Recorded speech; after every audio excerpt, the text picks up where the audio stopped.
फिर इससे पैसे ट्रांसफ़र करने शुरू कर दिए।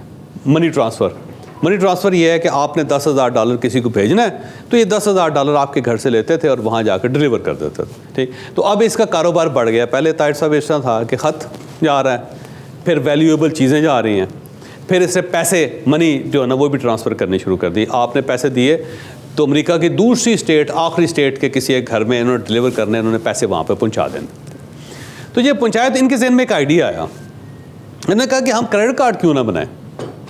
तो हम लोगों को कहते हैं यार कि आप ऐसे इस तरह करें कि हमारे अकाउंट में जमा करवा दें, हम वहाँ बंदा है, हमारा बंदा होगा, वो उसके अकाउंट में पैसे डाल दे।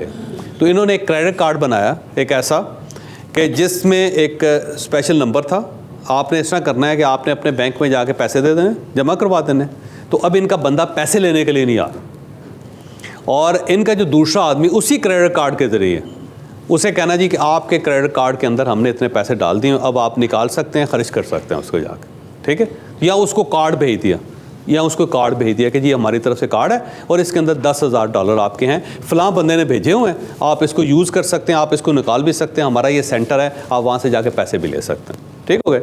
तो उससे ये क्रेडिट कार्ड बन गया। अब ये दुनिया की तीसरी क्रेडिट कार्ड की कंपनी है। वीज़ा पहले नंबर पे है, दूसरा स्मार्ट कार्ड है, तीसरा जो है ये अमेरिकन एक्सप्रेस है।